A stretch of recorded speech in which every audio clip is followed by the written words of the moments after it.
Alrighty, so today is the big tax reform day. It finally has passed through Congress. Your taxes will go down. The Democrats moan in lamentation. We will talk about all of it.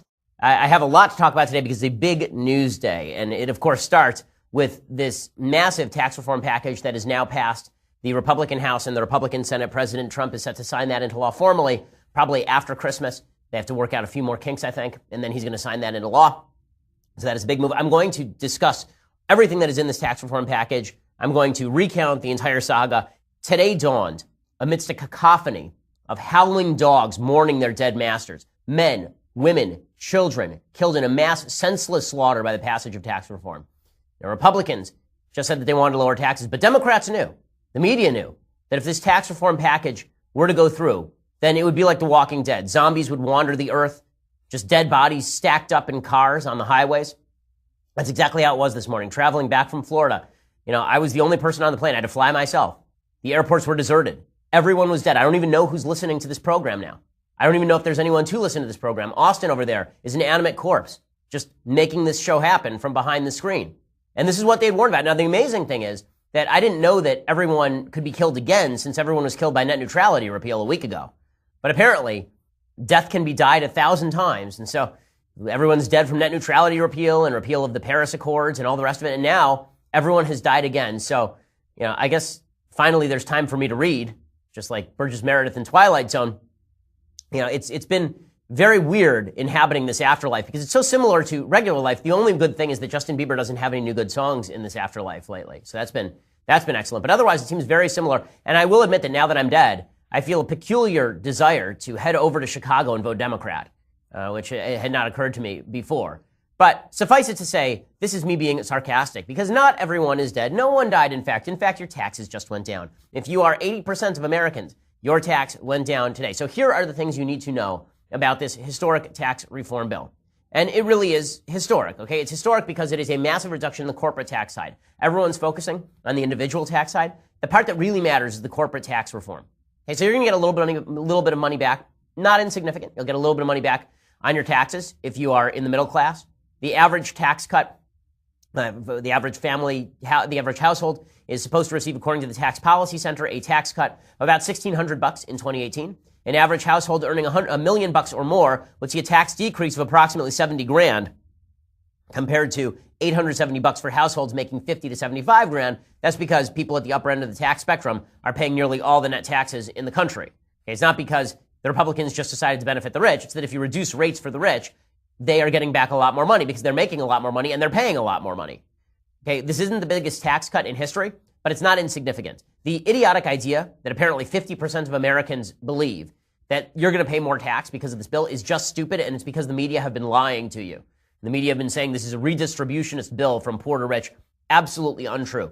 Now, here's the thing. The individual tax decreases sunset. Okay, so in 2025, the individual tax decreases are supposed to go away, but in all likelihood, they're going to remain. The reason they're going to remain is who actually wants to vote openly for tax increases. Democrats are probably going to maintain those middle-class tax rates. The reason that Republicans had them sunset in 2025 is because one of the budget tricks that has to be done here is if you want it to pass in the Senate with 51 votes, which is how many votes it got, if you want it to pass in the Senate with that number of votes, instead of 60 to kill a filibuster, then the CBO, the Congressional Budget Office, has to rule that the bill will be deficit neutral. So the bill is deficit neutral according to the CBO. That's because of some gamesmanship by Republicans. That's not rare. Okay, here's the thing about the corporate tax rates, and here's the case no one's going to make. Corporate tax rates go down. That means companies can afford to give raises, that they can afford to actually create jobs. And the early evidence of this is today, AT&T announced that it would give a $1,000 across-the-board bonus to everyone thanks to the tax decrease. That now that this corporate tax rate has been reduced, they will give a $1,000 bonus to everyone. Right? That's a pretty amazing thing. Now, some may say that this is a cynical ploy by AT&T to basically give the Trump administration a good headline so that Trump will allow the AT&T Comcast merger to go through. I'm not going to say that that sounds right to me, but it sounds exactly right to me. Still, the corporate tax rate dropping is a good thing for business. And the proof that it's a good thing for business is that in every other country where the corporate tax rate has been dropped precipitously, what you see is significant GDP growth. The most obvious example is Ireland. Ireland actually has a 12.5% corporate tax rate, so it's become a sort of business haven for corporations that want to do business overseas. And they've seen high sustained growth thanks to that healthy business climate. In 1995, they actually had a corporate business tax of 40%. They dropped it to 12.5%, and they've seen 23% GDP growth since, compared to 7.2 GDP growth from 1960 to 1995. So over the course of 35 years, they saw 7.2% GDP growth. Then they moved the corporate tax rate down from 40% to 12.5%. And over the last 27 years, they have seen a 23% increase in GDP. So this has also been seen in countries ranging from Germany to Spain. When you reduce the corporate tax rate, it makes it easier for other countries, for companies to invest in the United States. They no longer are trying to organize as offshore companies. There's also, in this bill, a big increase in the child tax credit. That child tax credit is truly a redistribution scheme because a lot of people who don't pay taxes are getting the child tax credit, but it's backed by a lot of Republicans because they think that families with children have higher expenses and we ought to give them benefits. I am actually, as the father of 2 children, I'm not really in favor of the child tax credit on a strictly libertarian viewpoint. I don't think the government should be giving you incentives to behave in certain ways, and I don't think anybody is having kids for the tax credit. I don't think it's just, before I wasn't going to have a kid, now I'm getting $2,000 back, I suppose I'll have the child. Kids are a lot more expensive than that. The average cost of a child from the time that they're born until the time that they leave the house at 18 is hundreds of thousands of dollars. But still, this is something that looks good in the headlines for Republicans, that they're trying to help out families. That's why Marco Rubio pushed it. There are a few people who will be paying more in income tax. That includes me, which makes me sad. Tax reform includes reductions in tax deductions for state and local taxes. So people in high tax states like California, they're reducing my taxes through the tax rate, but they're increasing my taxes because the deductions are not even close to what I'm going to be paying in my state tax in the state of California. Plus, the mortgage interest deduction has been decreased markedly. You can now only take a mortgage interest deduction up to $750,000 loan. In the state of California, pretty much everybody who owns a home has a mortgage that is bigger than that. Itemization has been downsized. So instead of you having to itemize every deduction, they've doubled the standard deduction. So a lot of people no longer have to itemize because you're only doing itemized deductions if you want deductions above and beyond the standard deduction. Now the standard deduction has been doubled, so that means that itemized deductions are probably going to go the way of the dodo bird for a lot of folks. That's great. It means that you don't have to hire an accountant. You can now fill out your taxes on the back of a postcard. The individual mandate is gone, so this is a major win as well. Right? The tax bill uses the death of the individual mandate to reduce deficits. How? Why does it reduce deficits when you get rid of the individual mandate? When people are supposedly being forced to pay into the system? The reality is that because of the individual mandate, because you are forced to go get health care, people have gone and registered with Medicaid. That costs millions and billions of dollars to the federal government. Fewer people are going to register for Medicaid because they're not mandated to do so. That means the bill goes down. Now, is this entirely a good thing? Well, it would be entirely a good thing just on the surface of it, right? You no longer have the federal government forcing you into a position where you must do this. However, it's not good for one reason that I'll explain in just a moment. And the reason that the individual mandate leaving may not be the world's greatest thing is because if the individual mandate goes away, you have to fill the gap for all of the sick people who are still in the individual insurance market, right? The way that we were filling that before is we were basically forcing young, healthy people to buy insurance, and that was driving the rates down in the individual insurance market. They were basically paying to compensate a bunch of old, sick people in the individual insurance market. Those rates are now likely to go up some.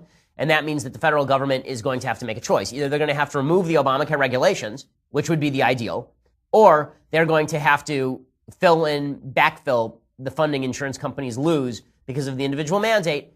That, unfortunately, seems like the way the federal government is going. It seems like Republicans are going to be voting basically for it looks like the Republicans are going to be voting for a new entitlement program, which is not a grand and glorious thing. Let's talk about the rest of what's in this bill. So they're now opening the Anwar to oil exploration. The Anwar is not Anwar al-Awlaki. It is the Arctic National Wildlife Refuge. So there's a portion of Alaska that has been ruled out of bounds by the federal government for the last couple of decades. It should have been opened up a long time ago. The part that they want to drill is very small. It leaves a small footprint. And the idea that it was going to destroy the environment in Alaska is utterly untrue. Supposedly, there are reserves under there that are about the size of Saudi Arabia. Possibly. So drilling in the Anwar would be good for America's domestic oil reserves. This is a good thing. The worst thing about this bill is that deficits are going to increase, right? The Republicans have said that we'll grow our way out of deficits.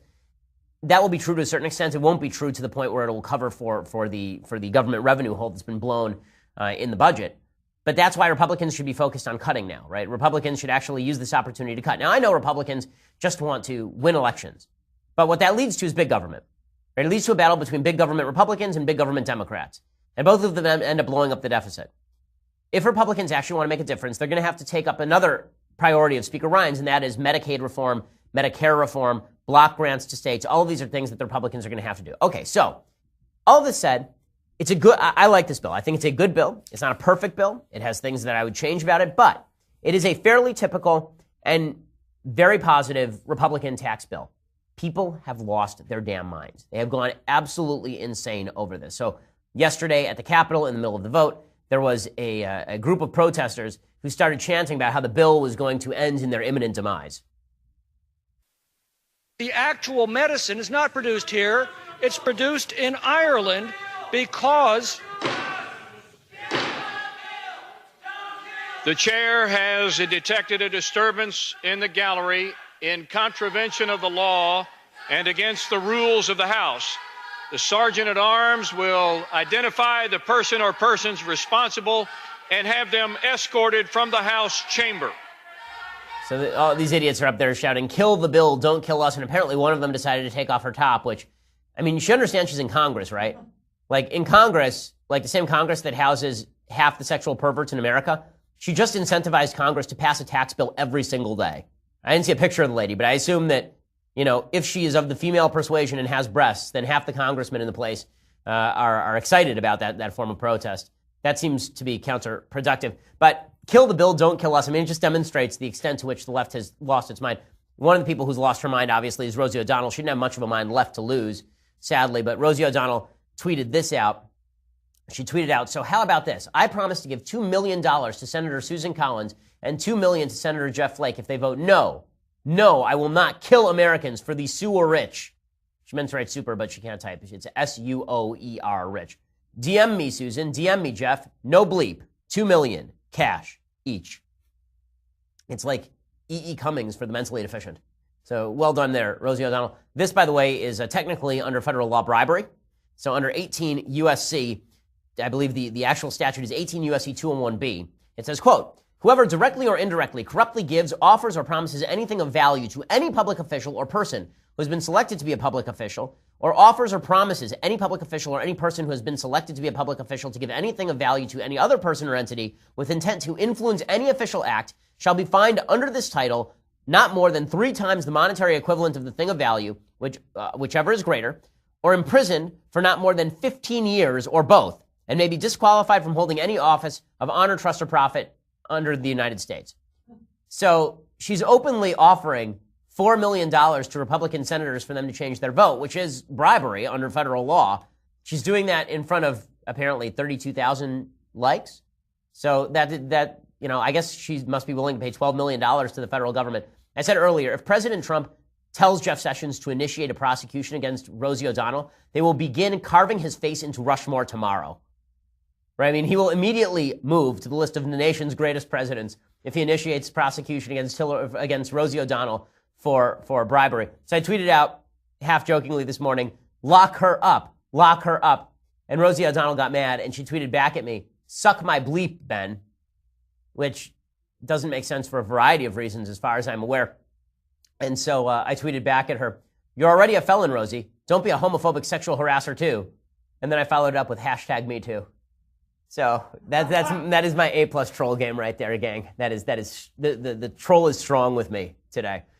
So Rosie O'Donnell, just making a fool of herself as always. And she's not the only one who's going nuts. The Democrats, of course, are going completely nuts as well.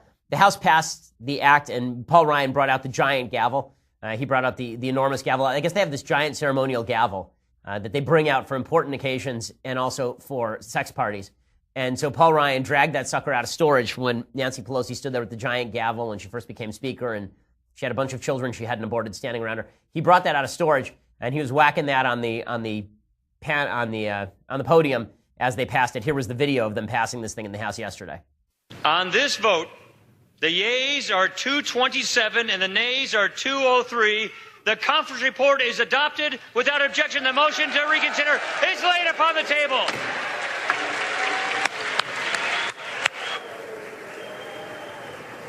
Okay, so that is a big win for Paul Ryan. It's a big win for the House. It's a big win for the Republican Senate. And it's a big win for President Trump. It is a big win for President Trump. Without this win, he does not have a signature legislative achievement his entire first year. Right? Without that win, the biggest things that he's done this year are Justice Gorsuch and the movement of the embassy to Jerusalem and the filling of the appellate judges. I talked in the last podcast about all of the things that I think Trump has done right. But this is a signature achievement in his first year, and he needed one, right? For Obama, he had several. He had the Lilly Ledbetter Act, and then it took a year and a half, but he got Obamacare. He had passed the stimulus package, which was really his big achievement in his first year. George W. Bush passed tax cuts, I believe, in the middle of year one. So Trump needed this. He needed it pretty badly, and he deserves to be able to celebrate about it. Paul Ryan says this is a profound change to the tax system. Here's what he had to say. This is one of the most important pieces of legislation that Congress has passed in decades to help the American worker, to help grow the American economy. This is profound change, and this is change that is going to put our country on the right path. Okay, so the Democrats, of course, went completely nuts because their basic belief system suggests that you don't own your own money, right? That any tax cut to you keeping more of your own money, is actually theft from the federal coffers. And this just, it demonstrates the genuine disconnect as far as what Republicans and Democrats think in terms of where your rights come from. The Democrats believe that your rights come from government. Your right to have property is because the government has allowed you to have property. If it weren't for the government allowing you to have property, you wouldn't have property, right? This is the Elizabeth Warren, Barack Obama view that you didn't build that, right? Your property rights are based on a government that makes those property rights available to you. The Republican notion, the conservative founding notion, is that property rights predated government, that government was instituted in order to protect those property rights, and that if the government violates those property rights, it has lost its raison d'etre. It's lost the reason for its existence. So you can see this gap in the way the Democrats talk about this. So Nancy Pelosi went up there with a giant yellow sign that says #GOP tax scam and says that raises taxes on 88 million middle-class families. That is a lie. It does not raise taxes on 88 million middle-class families. I don't know where the hell they're getting that statistic, but there's no evidence whatsoever that that is the case. It says 83% of the benefit goes to the wealthiest 1%. Okay, that is because the wealthiest 1% are paying a wildly disproportionate share of the taxes. And it says it results in 13 million more uninsured Americans. That's a lie, too, because getting rid of the individual insurance mandate, what that does is it allows people to opt out. You can still buy insurance, right? You can still go get covered by Medicaid tomorrow, right? You can go tomorrow. If you're eligible for Medicaid, you can go get covered by Medicaid. What it means is that the vast majority of people who are going to be dropping out don't want to bother with doing these things, and so they haven't bothered to go buy insurance, and they shouldn't be forced to. But in any case, here's Nancy Pelosi saying that this tax plan is theft. How is it theft? Honest to God, I don't understand how it's theft for me to keep more of my own money. This GOP tax scam is simply theft. Monumental, brazen theft from the American middle class and from every person who aspires to reach it. The GOP tax scam is not a vote for an investment in growth or jobs. It is a vote to install a permanent plutocracy in our nation. They'll be cheering that later. Okay, they'll be cheering the plutocracy later, the theft. Again, the plutocracy is centralized government stealing your money and using it for whatever purpose Nancy Pelosi wants to put it to. The idea that it is a theft for the government to not take money out of my pocket it's beyond reasoning. It's beyond reasoning. And that's not the only dumb thing that Nancy Pelosi had to say, right? Nancy Pelosi had to say something even more dumb. And here's what in 1 second, I'm going to play you the incredibly stupid thing that Nancy Pelosi had to say. So here it is. Nancy Pelosi, this is clip 19. Nancy Pelosi says that not only is this a tax theft, not only is it creating a plutocracy, it betrays what the founding fathers would have wanted. It does violence to the vision of our founders. It disrespects the sacrifice of our men and women in uniform, who are a large part of our middle class and to whom we owe a future worthy of their sacrifice. And it betrays the future and betrays the aspirations of our children. It betrays the future and betrays our past, the founding fathers. Does she understand that the reason that we fought a revolution is because no taxation without representation? It was literally the slogan of the revolution. Is she aware that one of the reasons people were mad is because Britain kept putting taxes on all of the imported goods? Right, with the Stamp Act and the Tea Act. Like, is she aware of anything remotely related to American history here? Like, the founders would have hated our tax regime. The founders didn't even believe in an income tax. Like, we had to pass a constitutional amendment to allow an income tax, one of the worst constitutional amendments in American history. Right? I would say easily, actually, the worst constitutional amendment in American history, even worse than Prohibition, was the income tax. But this is just, it's beyond reason. the Democrats have made up an alternative history of the United States in which Thomas Jefferson and George Washington and John Adams and James Madison and Alexander Hamilton were all giant government, centralized government people, which is just patently insane. You know that if you listen to the show. We go through a Federalist paper every Monday. Have we yet come to the point where we say we need a federal government to suck up all the resources and redistribute them? Has that ever come up in the Federalist paper? It has not, nor will it ever, even when we get through all 80-odd Federalist papers. Right? It's just not going to happen. So she's not the only one saying dumb stuff. Chuck Schumer, the Senate minority leader, still minority leader, thank God, he says that the public knows this bill is bad. And here is where the rubber hits the road. We're going to talk in a second about whether this bill really is bad for Republicans, even though it is a politically useful thing. They don't want to discuss it. They don't want to have sunlight shed on it. They don't want anyone to know what's in it because it is so bad. And the public knows it. Okay, it is so bad and the public knows it. So the polls showed this is a wildly unpopular tax bill. There are a couple of reasons for that. One, the media are just awful. The media are just awful. Okay, their treatment of the tax bill has been completely unfair. The AP ran a headline after it passed saying, massive Republican tax giveaway to the rich. That was in their headline. Okay, that level of bias is just bizarre and insane. CNN plastered its front page over at CNN.com with anti-tax reform messages. It was all over the media that this tax reform was the end of the world, that millions would die. It was something that we should all be deeply worried over and deeply upset about. None of that was true. It's why 50% of Americans think their taxes are going up, even though their taxes are going to go down. So part of that is the media. Part of it is that Republicans are incompetent at pitching this thing. You know, President Trump, he gets credit for passing this thing, but it would be great if the president would spend a fair bit of time explaining, for example, why the corporate tax rate needed to drop. Right? That would be really excellent. I'd like for him to honestly, I would like for him, use Twitter for good effect. I'd like for the president to tweet out the European corporate tax rates and then the American corporate tax rates. Because the average European corporate tax rate right now is 18.43%. We just brought our corporate tax rate down to 21%. We brought it down by 14%, and it is still higher than the average European tax rate, corporate tax rate. President Trump really should do a public relations blitz. It's a big victory for him. So now he should use all of the power that he has to bring cameras to him to discuss tax reform and use Twitter that way, right? Because otherwise, you know, we don't need another fight with LeVar Ball, but what we do need is a solid public relations campaign, and this is Trump's specialty. Right? Trump's specialty is the PR campaign. It's what he is best at in life. So I'd love to see him put that to good effect here, put that to good use. That I think would be an excellent thing. So I'd like to see the president of the United States do that. Also, the Republicans kept pitching this thing in terms of individual tax rates. None of them have ever bothered to explain why corporate tax rates going down is better. And the reason corporate tax rates going down is better is because that money can now be used by the corporation to hire more people, to invest more, to pay their workers more, to give people raises. Republicans should be making that case loudly and proudly, and they should be saying every Democrat opposed this. Your taxes went down, and every Democrat opposed this.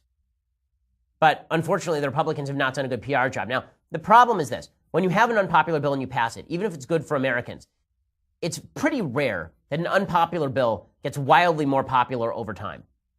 Right? That is not a usual thing to happen. Obamacare was very unpopular when it passed. It was in net negative territory. I think it was 59% by one poll. 59% of Americans at the time of the passage of Obamacare disapproved of Obamacare. And it really never recovered. It was always an unpopular law. The only point of popularity came when Republicans tried to get rid of it and the media went on a full-out blitz. But it's pretty rare for a bill to get more popular over time. Even if it does get more popular, it's not going to be forefront of the public's imagination. You make a case for the bill while you're passing the bill. You don't make the case for the bill after the bill has passed. The reason for that is it fades into people's woodwork, right? I mean, you have other things to worry about now. This week we're talking tax reform. Last week we talked tax reform. The week before that we talked tax reform. By the time you pay your taxes, you've probably forgotten about tax reform. You just sign the check and you're done with it, right? That's what you do. Your accountant handles it for you. So this is sort of the problem. The Republican Congress does not know how to do a public relation blitz. President Trump does, but he hasn't done it yet. I wish they'd been doing it for the last month. They should do it now. The fact they had to rush it through is going to be picked on by the media, and now every piece of fallout from this bill is going to be used to club Republicans to death over it. So Republicans had better shape this thing in the public imagination right now, not just wait for the inevitable time when Americans realize tax cuts are good. That would be that I think would be a very big mistake. Again, if you look at the polls on tax cuts historically, then what you see is that the Bush tax cuts were significantly more popular than the Trump tax cuts. Part of that is because of Trump. Part of that is because of the media coverage. In fact, these tax cuts, because of the media coverage, are actually less popular than some tax hikes have been. Okay, so here is a good rundown on the polling numbers. This is from 538.com. The Reagan tax cut in 1981 had a 25% plus 25% differential. 51% approved, 26% no. The 2001 W tax cut, 12% plus 12, right? 49 to 37. The extension of the Bush tax cut in 2010 had a 12% positive upside, 54% approved. The extension of the Bush tax cuts too in 2013, that had a 7% net positive rating. The Bush tax cuts too, right, in 2003, that had a 6% positive rating. The Reagan tax cuts too in 1986, that had a 4% positive rating. The Clinton tax hikes of 93 had a negative 10% rating, 44% disapproved, only 34% approved. The H.W. Bush tax hike had a negative 11% approval rating, so 52 to 41 disapproved. And the Trump tax cuts are 14% underwater. That is largely because of the media. It is also because the Republicans have done a piss poor job of selling their bill. They need to get out there and they need to sell that bill because bills don't get more popular over time, even when people feel the benefit of it. Democrats will pay, by the way, when they try to raise the taxes. But remember, they're not going to have to actually try to do that until 2025. They can just sit there and let it go all the way till 2025 and then wait to see what happens. Okay, so as we continue in just a second, I'm going to talk about the media bias and how the media bias plays in, because it really is truly astonishing. I want to show you some clips of members of the media and how they have responded to these tax cuts. It is beyond the pale. So here we go. Let's begin with Savannah Guthrie. So Savannah Guthrie over at NBC News, she was questioning Paul Ryan, and Ryan is talking about the tax cuts and what kind of good they're going to do. And Savannah Guthrie literally asks him if he is living in a fantasy world on national television after they passed a massive Republican tax plan.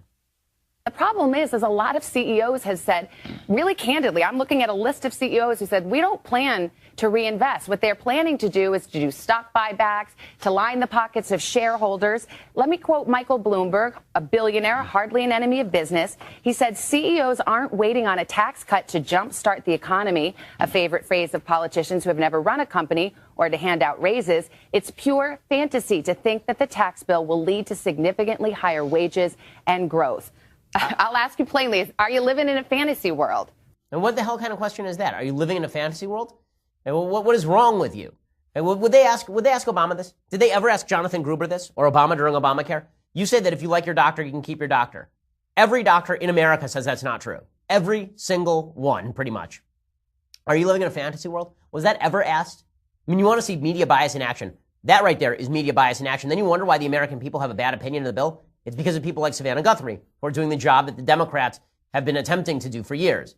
And Savannah Guthrie isn't the only one. Katie Tur, in the aftermath of the Republicans voting to pass the bill, she is talking with a GOP representative, and she throws out the suggestion that the reason that Republicans are passing this thing is that they can pay less personally in taxes. She's talking to Dave Bratt, the Republican from Virginia, the Tea Partier extraordinaire.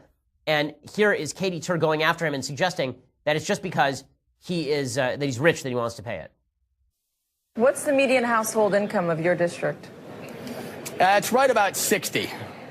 We have it at 73,000, something around there. What are you making, if you don't mind? What's in your bank account right now?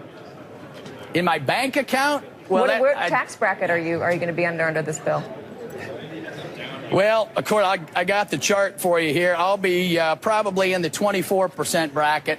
24% everybody can go look up their rates.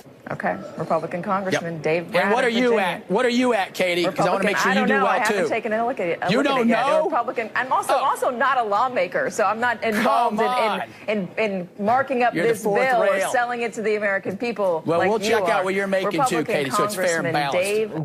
Good for Dave Bratt right there, because the fact is that when they asked Dave Bratt that he's lowering his own taxes, that's why he's doing this thing, that it's not a principled thing. It's just the entire premise of the question is so sick and messed up. The entire premise of the question that she is asking right there is the only reason that you would want taxes decreased is not because you think it's better for the American people or your constituents or the economy. It's because you personally are seeking to benefit from the tax bill. Right? But all those Democrats who are rich, they're just men of the people. They're just patriotic. Those are great patriots. Michael Bloomberg, great patriot. But you, Dave Bratt, you are a cruel, inhumane man, because if you make a lot of money, that means you don't care about people. I was for tax cuts when I was making $60,000 a year, and I'm for tax cuts when I make a hell of a lot more than $60,000 a year. I was for tax cuts when I wasn't earning anything and I was a student. Because ideologically speaking just based on my understanding of economics, tax cuts generate more revenue by putting more money in my pocket that I can spend as I see fit. Beyond that, I'm for tax cuts because it's my money and it's your money and I don't have a right to your money. But this implication that's being put forward by the media, that Republicans are like Trump's only doing this because he wants a tax cut. Are you freaking kidding me? Donald Trump is worth billions of dollars. Even if you don't believe he's worth 10 billion, he's probably worth at least 2. Okay, you think Donald Trump is sitting there right now thinking to himself, yeah, I really need to give myself a tax cut. That's top of my priority list, is giving myself a tax cut. Are you crazy? Are you out of your mind? All these Republican legislators, they're sitting around thinking, yeah, you know what? By the way, if you want to get rich in Congress, the easiest way to get rich in Congress is not giving yourself a tax cut. The easiest way to get rich in Congress is through insider trading. It's by knowing which bills are going to pass, and then you buy stock in particular companies, knowing how the bill's going to impact that company. Peter Schweitzer showed this in one of his books a few years back, where he talked about corruption in D.C. This notion that Republican legislators are only doing this because they're so evil is just absurd. By the way, I'll bet you Katie Tur is making a lot more money than Dave Brat. If I had to bet on it, I mean, Dave Brat, I believe, was a college professor. If he's in the 24% tax bracket, that means he's not making, he's making decent money, I think. But the idea that he's making all sorts of cash is not actually the case. So I'm going to, I want to look that up because I would guarantee you that Katie Tur is making a lot more money than Dave Brat. So yeah, if Dave Brat is in the 24% bracket, that means he's making between $82,000 and $157,000. Right? If he's in that bracket, by the way, then that means that he's probably only saving $3,000-$4,000. Okay, he's not saving $50,000. Katie Tur, I'll have to look up Katie Tur's contract. Let's see if she's paid millions. I'll bet Katie Tur makes a lot of money. I'll bet that she makes 3 times easily what Dave Brat is making. If not, then she needs to renegotiate her contract. So that's absurd. And you're seeing this across the board, this media coverage. Like NBC, MSNBC gave airtime to a healthcare activist. What did this healthcare activist do? Well, he's battling ALS, and he waited outside Lindsey Graham's office in order to yell at Lindsey Graham over this because Lindsey Graham and the Republicans voted to get rid of the individual mandate, the most unpopular aspect of Obamacare. And so they put him on MSNBC, and he talked about how Lindsey Graham ran away from him. I said, Senator Graham, he was talking about John McCain, his beloved colleague, who, like me, is dying of a brain disease. And he was talking about John McCain. And I said, Senator Graham, will you talk to me for a minute about this bill?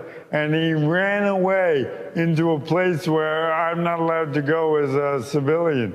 I know that NBC and MSNBC have footage of that. You could try to find it. He ran away, and that exemplifies that moment. I was there with Megan Anderson, a woman who's almost totally paralyzed. That moment exemplified how Republicans are treating this legislation and treating the American people. They are afraid to see our humanity. And if they were... Okay, nonsense. This is, again, a cheap media setup. Okay, I objected to it when Piers Morgan did it on gun control, and I object to it now. The idea that your philosophy of governance has to change because you're now meeting somebody who is suffering from a particular condition is just asinine. It's just not true. It's in effect the same thing as Jimmy Kimmel taking his baby out every so often and holding up his baby and saying that he knows about healthcare now. Policy is either good or bad. It is not good based on whether you can have a discussion in front of cameras with a guy who has ALS and an agenda. I feel awful for that person. Of course you feel awful for people. That doesn't mean that the policy they're espousing is bad. And you know how that exchange is going to go, by the way. The way that exchange is going to go is that Lindsey Graham will walk up to the guy, have a cordial conversation. The guy will refuse to hear what Lindsey Graham is saying because he comes with an agenda. He's not there for an honest conversation. He's there for the photo op. And then when Lindsey Graham says, it's been nice talking to you, and the guy refuses to shake his hand because Lindsey Graham is voting for something the guy doesn't want, the media blow it up. Oh, watch this courageous man suffering from ALS take Lindsey Graham to the woodshed. If I were Lindsey Graham, I wouldn't engage in that conversation either because it's not worth it.